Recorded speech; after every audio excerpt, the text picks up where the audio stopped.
Assalamualaikum warahmatullahi wabarakatuh. Salam sejahtera untuk kita semua.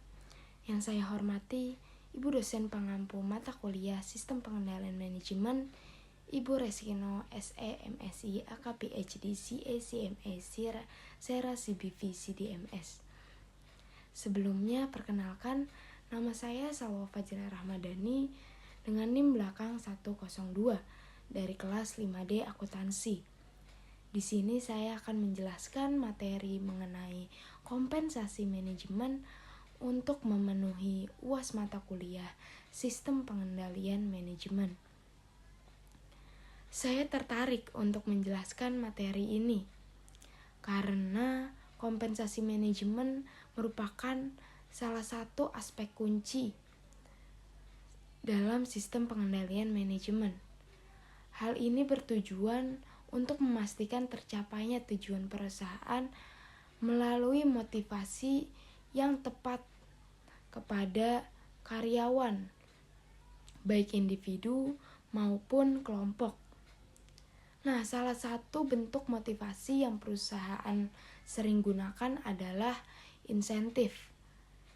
Insentif ini sebenarnya bukan hanya sebagai tambahan penghasilan, tetapi insentif ini juga sebagai simbol apresiasi perusahaan terhadap kontribusi karyawan yang sudah memenuhi target perusahaan dan memenuhi tujuan dan juga visi dari perusahaan.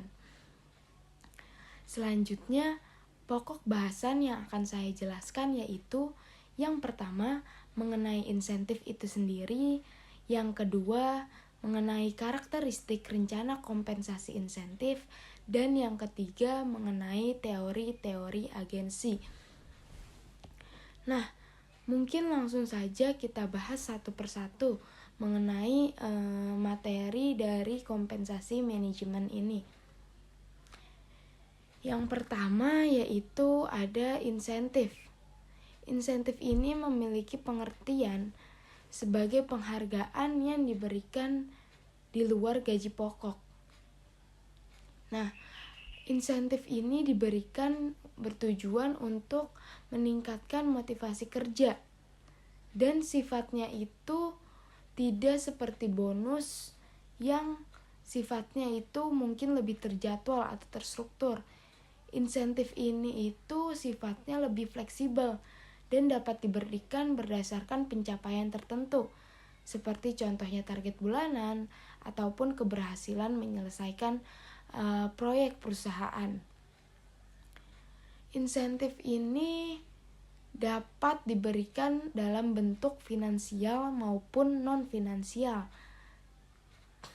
Jika diberikan dalam bentuk finansial, contohnya insentif ini diberikan dalam bentuk uang tunai ataupun tunjangan kesehatan. Jika diberikan secara non-finansial, insentif ini diberikan dalam bentuk contohnya itu seperti promosi jabatan ataupun penghargaan khusus yang diberikan oleh perusahaan untuk karyawan. Nah, di sini terdapat 3 jenis utama insentif.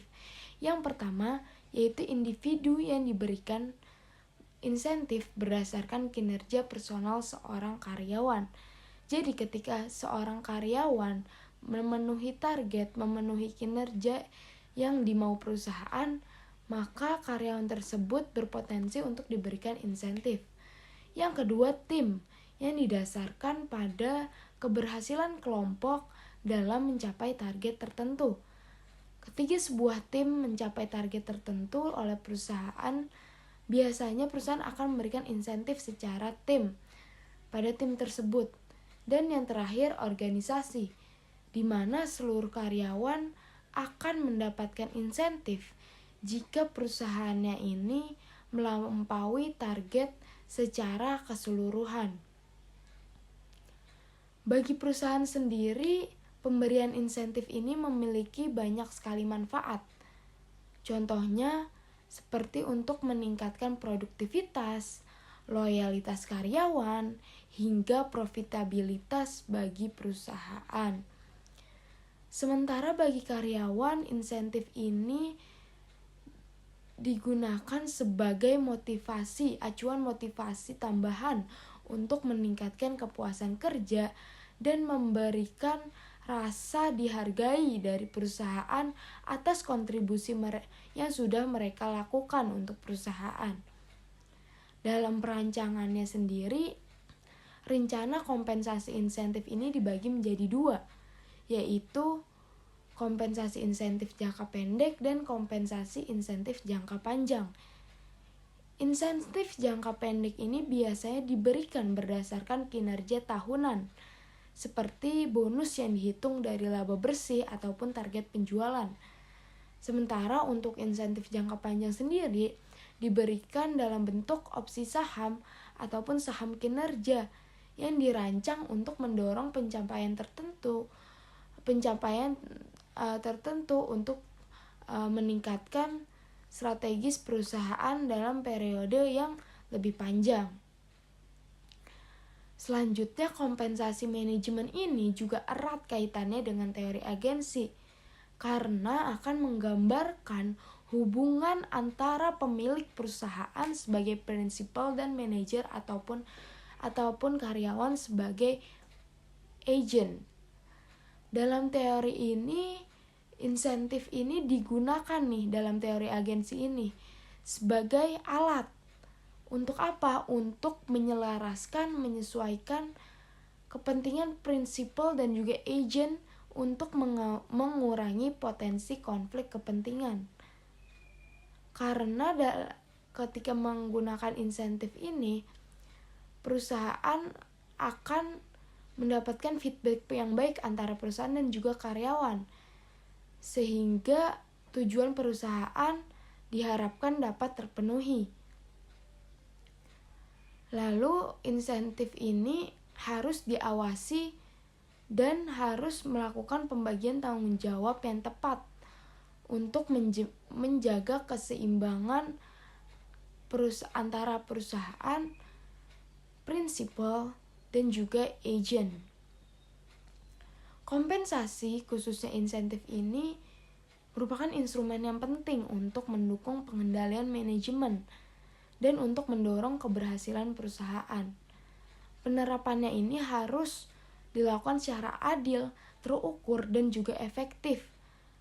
Bukan hanya meningkatkan produktivitas, tetapi juga harus bisa memperkuat hubungan antara manajemen, antara pemilik perusahaan, dan juga karyawan untuk menciptakan lingkungan kerja yang harmonis dan dapat mendorong pencapaian hasil yang lebih optimal untuk perusahaan. Kesimpulannya, kompensasi manajemen khususnya insentif ini merupakan elemen kunci dalam mendukung pencapaian tujuan perusahaan. Nah, insentif ini baik finansial maupun non-finansial itu sama-sama dapat meningkatkan motivasi, loyalitas, dan juga produktivitas karyawan untuk terus bekerja, untuk terus menghasilkan kinerja yang baik bagi perusahaan. Rencana insentif sendiri ini mencakup jangka pendek dan juga jangka panjang seperti yang sudah dijelaskan. Hal ini itu dirancang untuk mendorong keberhasilan perusahaan secara lebih efektif. Teori agensi juga menekankan pentingnya untuk menyelaraskan kepentingan antara pemilik perusahaan dan juga karyawan melalui insentif ini. Penerapan insentif harus dilakukan secara adil dan juga transparan, agar insentif ini dapat memberikan manfaat besar bagi karyawan dan juga perusahaan untuk selanjutnya menciptakan lingkungan kerja yang lebih produktif dan juga lebih berkelanjutan. Mungkin itu saja yang dapat saya sampaikan. Kurang lebihnya saya mohon maaf. Wassalamualaikum warahmatullahi wabarakatuh.